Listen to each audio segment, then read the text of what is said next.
Building a business is a process. It takes time, it takes energy, and it takes many, many steps. It's not something that's one and done. You don't just tick off, built business, yes, done that, move on. That's not how it works. It's something that you can work on for as long as you want to, which comes with its challenges. How do you know where you are? How do you know where you're going? How do you know if you're making progress or not? Welcome to the Rebel Entrepreneur Coaching Series, and today we're looking at the process of building businesses. The extraordinary belongs to those that create it. Rebelling against business plans and debt, rebelling against what society expects of us to build cool businesses, make money, have fun, and do good. Let's create something extraordinary together. Welcome to the Rebel Entrepreneur. And back today for the episode, Christina, Fresh Print Media. Welcome back. Thank you, Alan. I'm happy to be back. I'm glad you're here. I've been really looking forward to this because this is now episode 11 of our second season together. So we've done nearly 24 episodes together, which is huge. And you've been on a little bit of a journey so far. Definitely. It is definitely a journey. With some ups and some downs and all sorts of things going along. One of the things I realized some time ago is it's very important to hold on to the vision of where you're going. Because sometimes we get caught up in the daily grind and we forget to look up and see, oh, that's where I'm heading. That can give you energy, it can help you make decisions, and it can help you to make progress. And actually, Simon and I, much to our team's annoyance, used to do this every single year. We'd go on the annual Rebel Business School retreat. We'd normally go and hide in Poland for a week where the food is amazing and cheap and the pierogi's incredible. And every year we would go, here's all of the possible things we could do. Do we want to still continue running Rebel Business School? And I think for the first couple of years, people feared for their jobs. Like, what is Donegan and Payne doing? Do they actually want to bother? And actually what the process was for us was to re-fall in love with our business again and to know that's where we're heading. And sometimes that's really important. So my opening question for everyone listening to this, and obviously Christina, is where are you going with this? What are you building? What's the vision? It's hard. I mean, it's interesting that you specifically would have a time where you sat down and said, what are all the things we could do? And then what are we going to do? Is it continue on, or are we going to change it? Because I think along the way, things change organically, or you have to make pivots, or it happens. But there's also times where you're like, I hate this. This isn't going anywhere. This is taking too long. What am I even doing? There's so many things that cross your mind. You're like, what is it that I was doing in the first place? And then you're like, oh, that looks fun. Maybe we could do that instead. It's easy to get disheartened, discouraged, distracted, see something shiny, Oh, shiny object maybe syndrome. That'll be an easier path. But it really, it's just, you have to keep with it. And I think for me, I've always wanted to build something, work for myself, be independent. And I think for a long time, it didn't really matter what it was. And that's why I didn't succeed at anything, because I just kind of I flipped from idea to idea to idea. I never really followed through, because once having the idea is fun, but then following through day after day, week after week, month, year, and continuing to grind at it is difficult. So I think in this case, it's like we've actually been, you and I, working at this for a year now, and I've been doing work towards it for even longer than that, and staying on this path with photography. So, it's like building a creative photo agency that I, am at the center of. Oh, I love that. And one of the expressions I'd love to give you and everyone listening is people completely overestimate what they can do in a year. They're like, in a year, I will build the most successful business. I will have 14 photographers working for me. We'll have a creative agency with funky offices in the center of Los Angeles and all of this stuff. And then they get so disheartened. I got so disheartened when I didn't reach that But on the other side, people completely underestimate what they can build in a decade. The challenge is setting those proper timelines and going, if I keep plugging at this, we'll keep making progress and we'll do it. And in business, in life, my wife loves to repeat this to me. She just screams at me, "It's not linear, Alan. It's not linear." And for those of you that are listening, what that means is a linear is 1 plus 1 equals 2, 2 plus 2 equals 4, and then you just kind of build up that way. And the idea in linear is you send one email, you get one client. You send one email, you get one client. But that's not how life works. You send 100 emails and you get one client. Then you send 200 emails and you get another few clients. And then after you've been doing it for several years, the clients start to come to you and your business is flying. But it's never linear, it's exponential. And exponential is where nothing happens, nothing happens, nothing happens. And then all of a sudden it's like, whoa, business is happening and things grow. And one of the prime examples of that is finances. Nothing happened for me in my 20s. If you looked at my financial graph in my 20s, Christina, it was flatlining. It was like there wasn't even a pulse in my finances. Nothing happened. And then 30s started to pick up. And then the last couple of years of my 30s, it went mental. It just went mental. And if you zoom in, it looks as though my finances grew in a linear way. But if you zoom out, nothing happened for like 2 decades. And then eventually it took off right at the end. So people underestimate what they can do in a decade, but they overestimate what they can do in a year. So I think it's really important to keep that vision in mind so that you know to keep going. Like if you keep going, if you see green shoots, if things are happening and you put your energy out there, things will happen. So the vision is a creative agency with Christina Russo in the center. Is that correct? Yes. So what's that look like? What's the day-to-day look like? How does it feel? Who are you working with? Like, what's that vision? Day to day is, I mean, obviously it's shift. Day to day, I guess, week to week is like, I think a lot of the stuff, like the sharing and the being out there on social is something that, I would have to do a little less of, but I would be creating, designing and shooting a lot of these projects for big brands. More creative, Cool. product or really interesting, fun stuff using my creativity and working for some bigger companies. Which it feels like you do a little bit of that now. We just Yeah, need to keep going and do more of the vision. exactly. Yeah. And then the interesting thing is, it's like you've got this giant vision of where you want to go, then you've got to let go of it. Yeah. It's like the Zen art of productivity. You have this big goal and then you let go of it and you go back to taking the small daily actions that what has to happen to make the thing happen, but still coming back to it and visualizing life as you want it to be every week, every now and again. But it's coming back to it and then touching in on where you're going. And what I've got good at over the years is seeing the vision and then going, what's the next action? And then I literally plow into the next actions and do stuff. And then after a week or two, I'm lost, going, I've done a lot of stuff. I don't know where I'm going. I don't know what I'm doing. Then you have to reconnect with the vision again.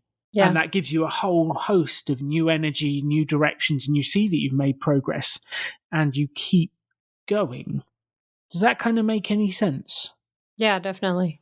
'Cause it's really good. It's really easy to get caught up. It's really, you have a moment, you're like, this is it. This is what I'm doing. And then you get caught up in the actions. And then all of a sudden you're not far away, like distance wise. Like it's none of that's carried you away from your vision, but you just haven't like connected with it in so long directly. So it's easy to Yeah. be like, wait, where am I? Why am I posting this to Instagram right now? Like, Why am I doing this? Why am I yeah. doing any of this? And you just feel a little bit lost. And then you reconnect with the vision and you go, that's why I'm doing this. Then you can kind of focus again and get back to it. And I think it's the reconnecting with the vision. And when Simon and I built a team at Rebel Business School, I think the thing we didn't do well to start with, the thing we did badly, was we forgot to keep telling everyone the vision. Here's where we're going. We're changing the way entrepreneurship is taught. We're helping people to build businesses. We're changing their lives. We're creating this impact. Here's the vision. This is where we're going. Now go promote the event. Do an Instagram post, do a Facebook advert, do this, do that. Because those daily actions will lead to that goal. But we didn't communicate that strongly enough to get other people excited about where we're going.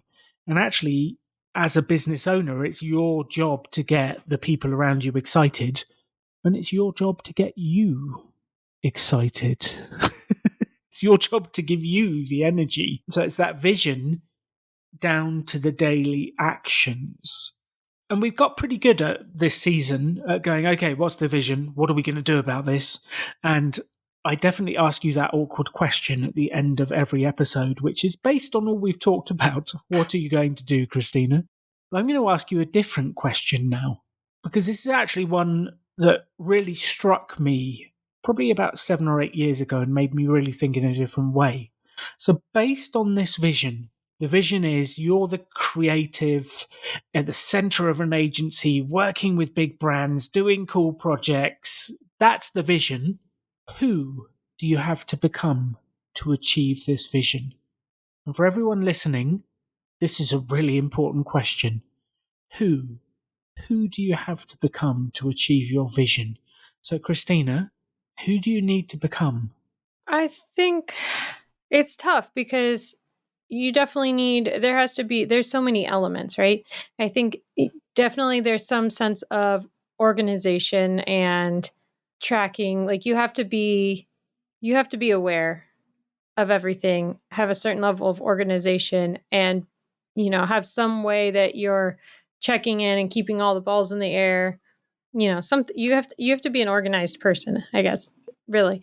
And then for me, I also feel like I have to be creative and fun in the way I outwardly express myself, because, like, Hmm. let's face it, if you're hiring someone that's going to do creative work and then you're on a meeting or you meet them in person and they just look boring and corporate, or just really bland to speak to, then I don't know if you're going to trust that they have any kind of creative spark or juice, or that they're going to bring anything to your what you're doing. So I think there's, like, presentationally, there's one thing beyond the business and how that presents. I think, like, the person behind it, if you're the driving force, has to have a creative presentation. Have you heard of the word congruence? Yes. So, congruence basically means, for anyone who's listening, congruence means things line up. So, if you say you're a trustworthy person and you believe you're a trustworthy person, then you follow through on what you say and you turn up on time and your actions line up with your self image. And congruence, or another way of putting it would be authenticity, is critical in any business because people can smell that stuff a mile off. Like the salesman who's trying to sell used cars and he's dressed up in a suit and he looks good, but you can just kind of smell something is off. Something's not quite right. You don't trust them. And I think it's really important. Like, you are a creative and fun person, and that should line up with the outside image of creative and fun.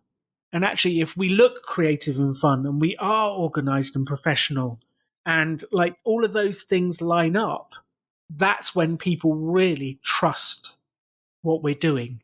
And as Simon and I love to say on the Rebel Business School, the foundation of everything is trust. People will not buy your service. They will not work with you if they do not trust you. So, like, the number one thing is, how do we develop that trust?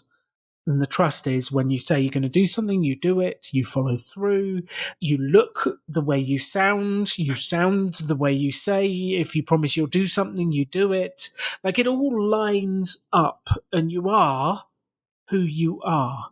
We actually don't want to hide who you are at all. We want you to be who you are, like free, creative, and expressing.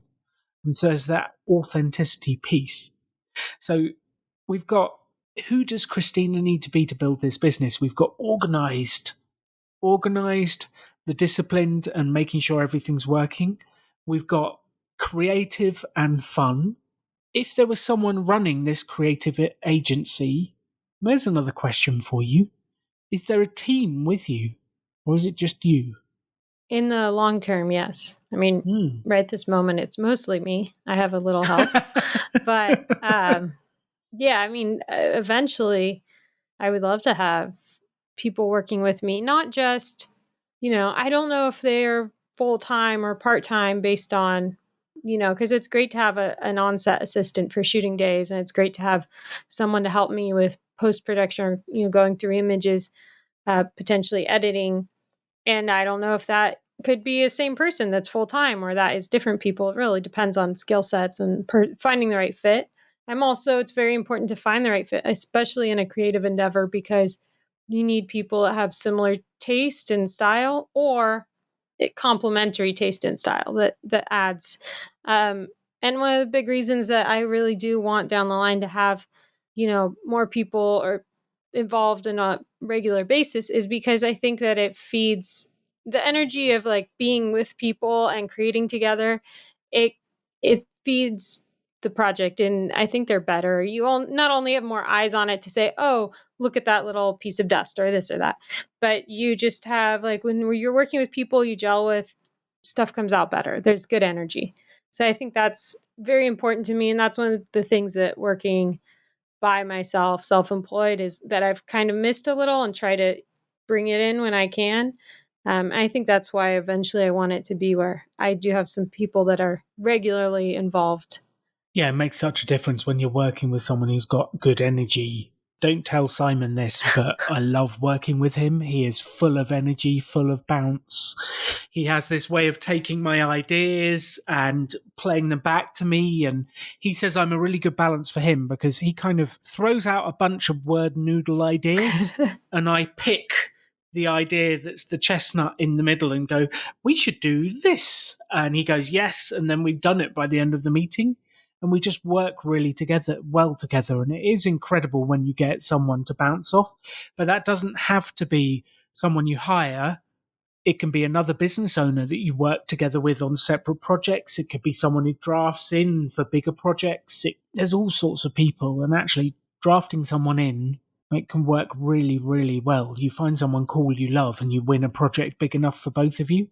You can get some cool stuff to do together and to bounce off. Yeah. And the person who wins the business always gets the lion's share of the profit too, which is always nice. Yeah.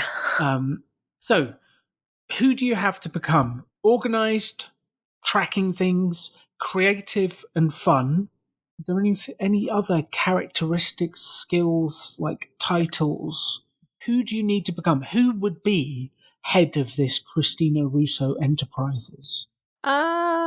I think also not. I mean, it kind of ties into organized, but like I think you have to be a boss. You have to be able to, communicate and not and set parameters and boundaries. Especially the thing I found, I mean, through trial and error over the years working for different people doing different projects, is you have to set boundaries because creative works are kind of nebulous. Like, we can't get into each other's heads or see what each other is thinking. You do your best to I wish we storyboard, could. yeah, storyboard and create, but at the end of the day, it's a creative work. It's going to You're going to take all the inspiration, ideas, mood boards, and something completely different is going to come out that no one was ever able to like really visualize completely. It's not like an architecture experience, like building. Creative work is so unique in that regard. So I think it's part of the thing is setting boundaries that help you define and also help you not get taken advantage of, and to make sure that the working relationship is good. So I think, there's a little bit of, I don't know how else to put it, like, and I'm it hearing confident and clear. yeah. I'm hearing like a boss that's confident, clear, and precise. Yeah. And it takes time to build. I only know all of those things and boundaries I want because I've not set them in the past and been Because walked it's all gone over, or, badly. yeah, it's all through trial and error. You don't know until it happens to you. And you're like, well, that wasn't good. Let's not do that again. Yes, So, let's never do that again. yeah. Cool. So we've got organized, creative, and be the boss, the communication, the clear, the set, the boundaries, the strong. Is there anything else, Christina? No, I think a lot of the skill sets, obviously, there's a bunch of skill sets that one needs to have, but I mean, I already have them. So I don't know if I should include like, but they are the basis of, I guess, what I'm doing. Like Are to you be, talking about the photography, the work on the computer, the yeah, editing? editing, or even, how does Pinterest work? How does Instagram work? How to send an email. Is the person or are the people that run these organizations good salespeople? I think potentially, it's hard because sales is, and as we've talked about, like the cheesy, like salesman person, right? Who's, I do sales, like, Glengarry Glen Ross, always be closing, like, give me the leads, like this kind of thing, right? This pushy thing we think of when we hear sales. Um, that's like, I don't think those people are those kind of, they're not those kind of salespeople. They're not good at that kind of sales. I No, think, they're the antithesis of that yeah, sales. I think, Absolute yeah, antithesis. I think they're I think they are good salespeople in an organic way because they're excited about what they do. They're putting out good stuff. They are clearly passionate. So I think they are good salespeople, but just not in the classic way that one might think about sales.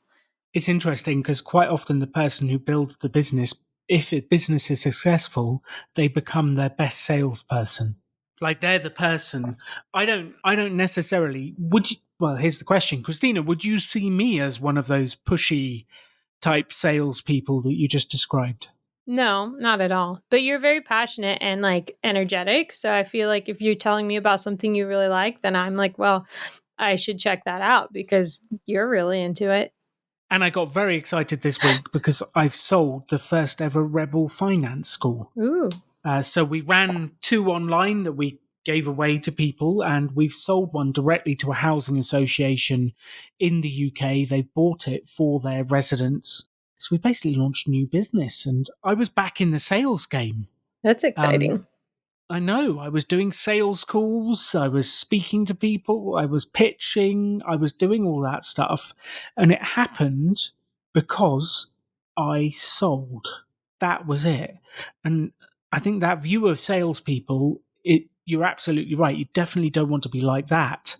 But the people who run these businesses who are good, they are incredible salespeople because they are so passionate, knowledgeable, and they've learnt how to ask closing sales questions without sounding sleazy. They've learnt how to be a good salesperson, how to close, how to maneuver, how to uncover a person's needs and wants, to work out whether you can deliver it, and then to close in and demonstrate that you can do it. And there is a process to getting good at sales. And actually, like, this is your list. This is definitely your list. I would put on there, for you to get to the stage where you are at the center of that team, you need to be a phenomenal salesperson. Who is Christina? She is organized and she is brilliantly focused. She is creative and fun. She's a boss when she's controlling things. She sets parameters, she communicates clearly, and she is phenomenal at selling. Like, she built this business through her sales ability. It's like so wild because like I definitely like I if I've never thought I'm good at sales, and like the thought of like, well, maybe I could. Alan's right. I could be good at sales. I could be great at sales. Like it's just kind of like tough to wrap my head around, even after all this time. It's not like we've been talking about sales. That's the whole why we started, right? And it's taken me this long to be like, huh, maybe I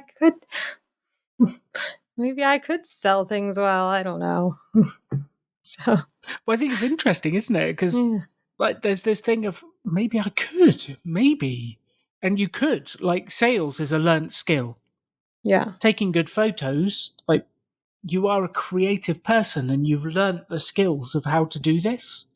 Sales is the same. Being organized is a learnt skill. I was not born organized, let me tell you. I did not pop out of the womb with a to do list and a sharpened getting things done mindset. I was very disorganized when I was younger and had to learn all this stuff. That's why I'm actually asking you this question: who do you need to become to run this business? Because if we can work out, like, if you've got that vision of who you want to be, like the confident Christina that walks in, she sets parameters, she delegates well, she's organized, she's creative, she's like, oh, let's try this, let's do this. And when she needs to, she sells, she's asked great questions. Like that vision of Christina, you're actually not that far off. But you know what I mean, that vision of Christina, then we can go out and go, okay, let us do a course on sales. Let's do a course on being organized. Let's learn and develop the skills so that I become the person I want to become. Because the version of Alan that you see in front of you now didn't exist until I started crafting him. What are your thoughts, Christina? I mean, maybe I could be good at sales. Huh. I mean, I feel like that's the most missing piece of all of it. But it's something like, I mean, it just like, again, we go back to that people underestimate or overestimate what they can do in a certain amount of time. And I feel like we've been working at this for a while. So why am I not there yet? But I did have extreme avoidance to sales to start with. So I guess we've come fairly far. Uh, it's like kind of mind blowing to think, oh, well, I could be good at sales in the not so distant future because I've told myself for 20 plus years that I'm not good at sales. Hmm. So I guess it's, I'm changing a bigger belief. So yeah, it's a lot to like wrap my head around. Like a sales therapy session. A sales therapy. Maybe that's the next session. Is Yeah. the sales therapy session? Maybe just hypnotize me or something. I have been trained as a Oh hypnotist. yeah. Uh, Mm. mhm. But like, just look. Like, we've been speaking for a little over a year. Where were you a year ago? Scared to email anyone. It was a side hustle. Yeah. You were scared to email anyone. Like, what do you mean I have to ring people? What do you mean if I have to do this? And you look at the distance you've made over 1 year, it's phenomenal. Yeah. And imagine if we keep this pace of learning and progress up for the next 1 year, 2 year, 3 year, Yeah. 4 years. And again, exponential because like I think we've learned or covered a lot of the difficult thing. I mean, it's all difficult, but I think like, There's the always a bulk new of level. yeah, the bulk of information like the intermediary, like I don't know, like the base of the pyramid has been built. Like we've covered a lot. So it's just like keep at it, It's like so. Absolutely. Absolutely. So here's the question I want to ask you. What's the skills you want to develop to become who you want to become over the next 6 months or a year? I think the most is the sales, and I think for me, what kind of boils down to is not the active sales, not the like motions of what needs to the sharing, the outreaching. I think it's the excitement behind it, and this ties into, I guess, it's a bit of imposter syndrome, and I sometimes don't share things to like my personal network as much as I should, or whatever, Hmm. because I feel like if I put stuff out there on my personal networks and I'm like, "Ooh, here's what I'm doing, really happy about it, excited. If you need something, look me up." I guess the thing in the back of my head is that there's certain people that are going to be like, "Oh, well, who does she think she is?" Right? Oh, it's not good or this or that. But I guess like that's me projecting first of all. Second of all, whatever. So I think I just need to work on like passionately sharing because I could bet you there's a lot of people, say on my personal Facebook, that don't even know what I'm doing with myself, what I do, where I'm, no clue. So I think I just need to be more outward everywhere, not just behind the comfort of my company name. And that is the sales thing. So be excited and like just passionate about what I do, regardless of where I am at physically or digitally. This is something I've struggled with for years. And it's actually something we identified right at the start of running our business is we didn't shout about what we were doing that was good. We didn't tell people. We just quietly did it in the background. Yeah. Didn't shout about it, didn't promote, didn't sell. And you know who wins the jobs? The best self promoters, not the people who are best at the work.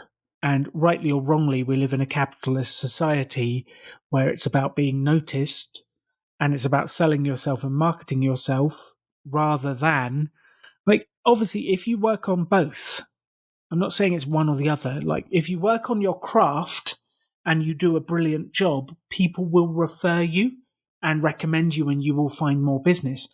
But if you just do that, no one will ever hear of you. You just won't get started in the same way. If you do both, if you're exceptional at your craft and you self promote and get everywhere, that's when things start to explode. So it's never an either or, but the people who don't promote and don't sell, they just quietly sit there waiting for the business, trying to be good. They're just never going to grow it. So I think the answer to the question that you said is sales is the top skill to learn. I think that's going to make such a difference. And I think one of the things we should do is come up with a plan of how you would like to learn to develop the sales skills you want to learn. And we can come up with a plan for that in a little bit, because that is going to help you make progress on getting to where you want to be. Yeah. And I think sometimes we get so caught up in the doing the do that we forget to sharpen the saw and develop the skills alongside at the same time. And it's going to make so much of a difference to what you're doing. How do you best learn, Christina? I guess through action, like things that I can actually, if I can apply something right away or fairly quickly and do it, like actionable lessons and steps. If I can, if it's something physical, if I can touch it, get my hands on it, or just do the thing. I always taking notes really helps me learn, even if I don't do anything with them. Just the act of like writing that down for some reason.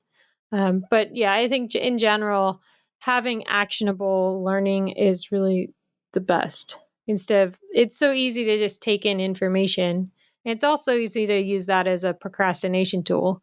Oh, I'm learning things. And all you're doing is taking information that you're never going to act on. So it's great when when I learn something where it's like, okay, we just talked about this, but here's how you're going to apply it. Don't move on until you have done that. Yes. Learn it, work it, apply it, see if it works, fail or succeed, and then repeat. Yeah. And I think the bit sometimes people forget is learning something new and then trying it 10 times. Because the first time you try it, it's never going to go that smoothly because it's a bit awkward. It's like the first time I'm doing it, this feels weird, this feels strange, I'll have a go. And you have to repeatedly try it to see where you go. But so many people that I've met come on courses, they learn a new skill, they try it once, it's a bit awkward and it doesn't work perfectly, and then they give up. Mm-hmm. Like, well, I was never born to be a salesman.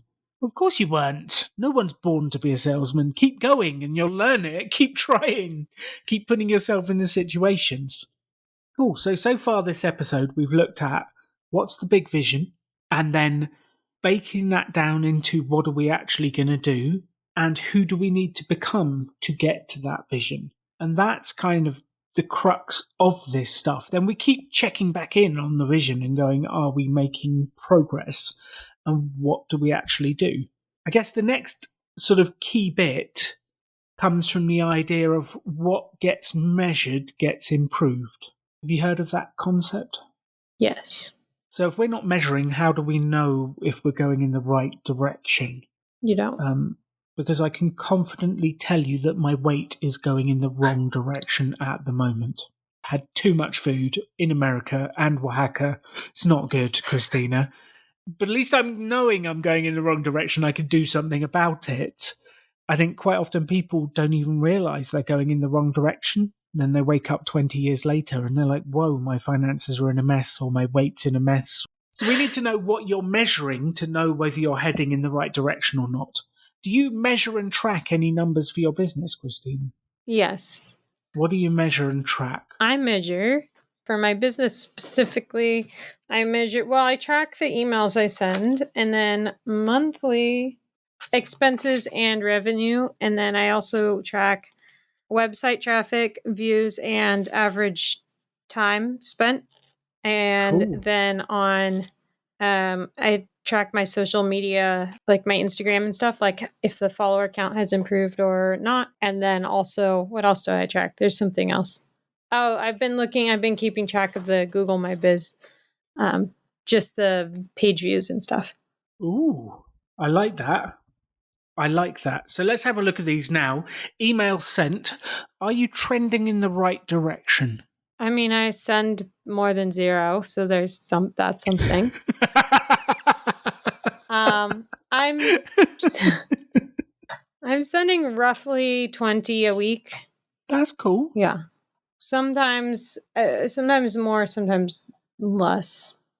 I think that's really critical. I love that. We're doing it. It's going out there. It's happening. Expenses and revenue. Sometimes expenses trend in the wrong direction, which is never good. Revenue, you kind of want to keep trending upwards.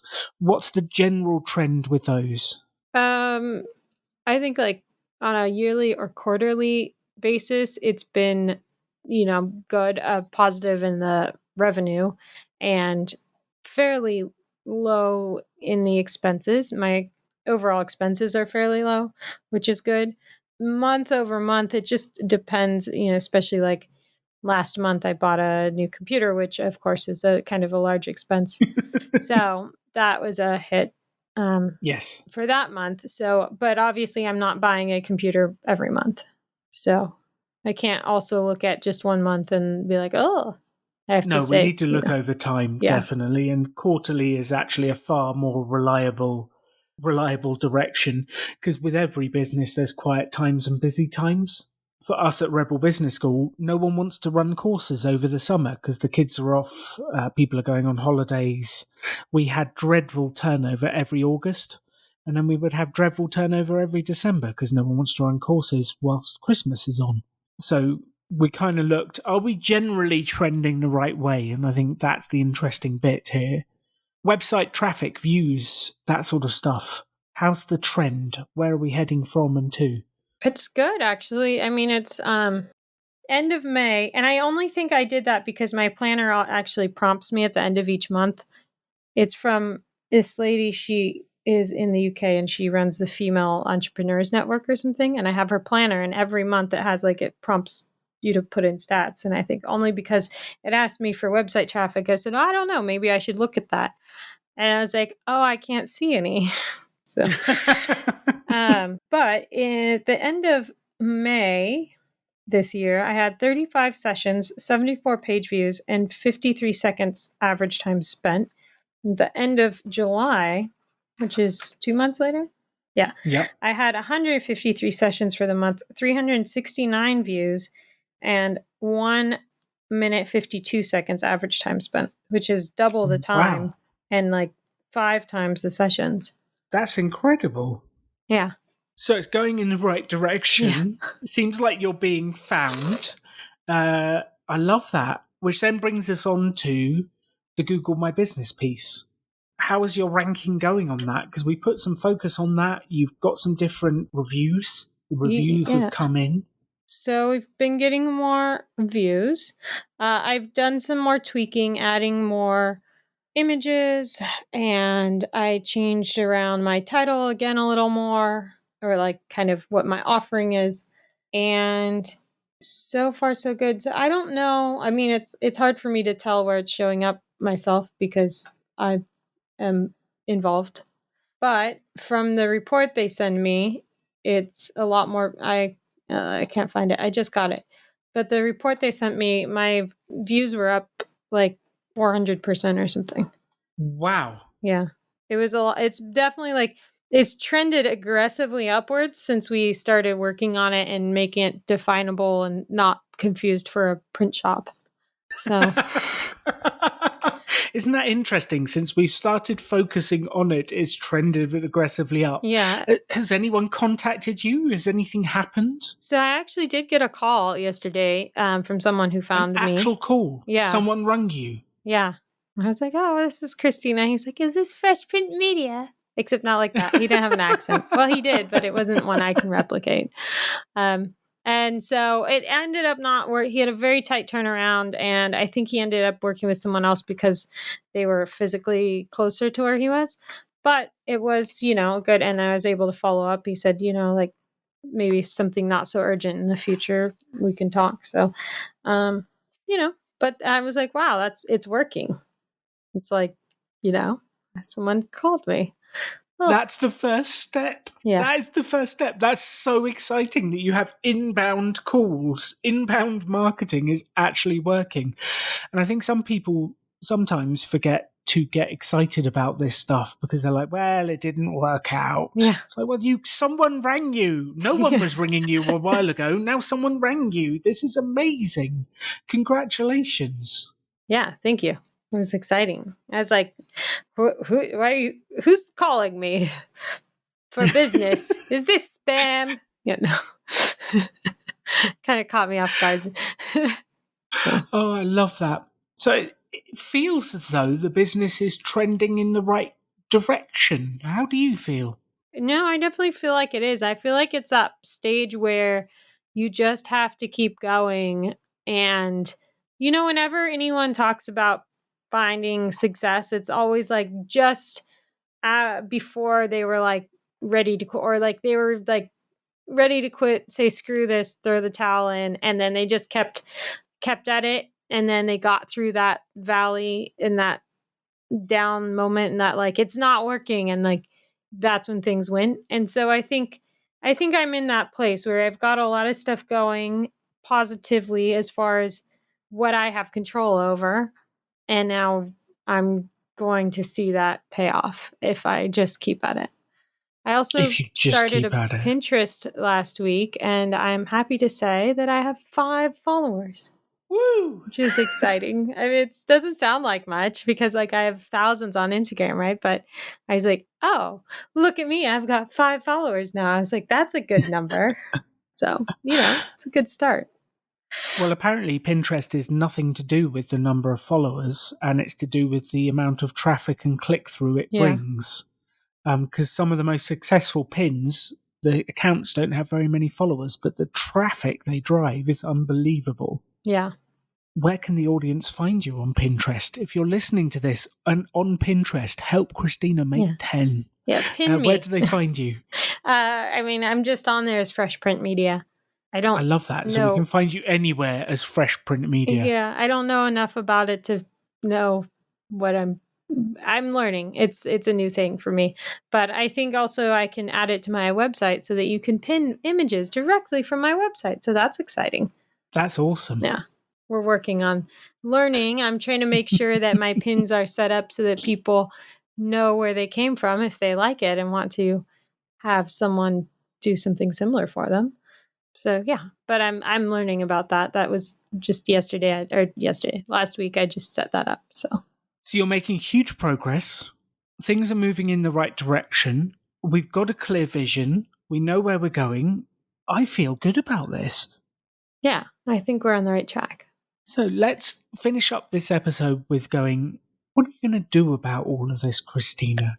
What can I help you do? What do you want to do? And where do we go with this?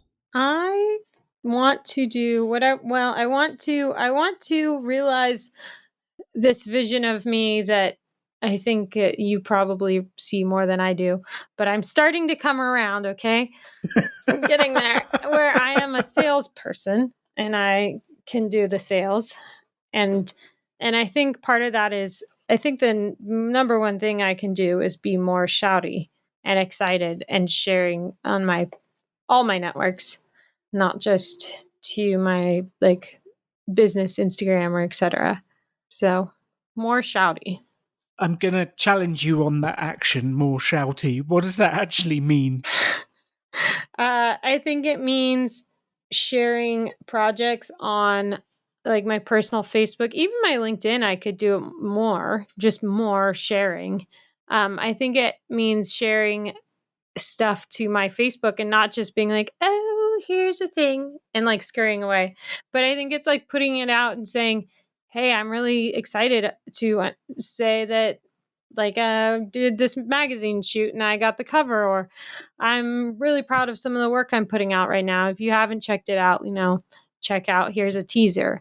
I think it's just saying like being, instead of just saying, oh, I did a thing or there's a new post up, it's maybe giving some background to how I'm excited about it. I think it's getting on video more. I'm making an effort to do more video and real stuff when it comes to the Instagram. I say it like an old lady, the Instagram. The Yeah. Instagram. That's kind of what I say. I'm going on the Facebook. Yes. So I think it's I think it's being like excited and personable as the face of the business and not just as, going on there and saying, "Hi, I'm Christina and I run Fresh Print Media and here are some tips and tricks, or here's something I want to talk about, or here's this thing." I think it's being proud to be the business, because I am at the end of Yes. the day. Like being proud to be the face and not hiding behind a company name because it's more comfortable for my little imposter syndrome life. So I'm going to ask the question, what are you actually committing to? How many posts and when? I think I'm committing to 3 Facebook posts a week on my personal. Or I mean, I would be happy if you committed to one Facebook post and one LinkedIn post about your business that you're excited about. okay, one That would Facebook. make me so happy. So we were just about to sort of confirm what you were up to, and you were halfway through saying a Facebook post, a LinkedIn post, and And an Instagram post on my personal Instagram, because I have a perfect. much bigger viewership there that probably doesn't know what I do anyways, because I don't know if anyone knows. So let's make them know. Exactly. Share it. You never know what comes from that. I always remember a while back, there was when I was working for Panasonic way back in the day, the HR manager's name was Graham.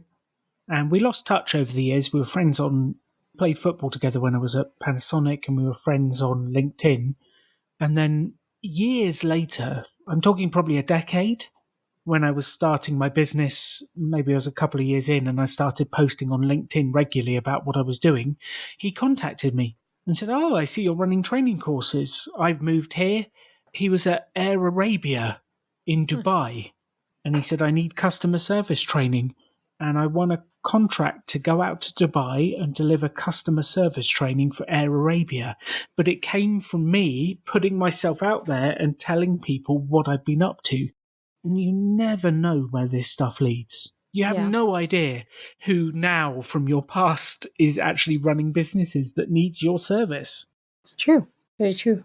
So the last thing I wanted to ask you is the sales bits. What would you like to commit to on developing this vision of the confident saleswoman? I don't know. I think I need help with answering that.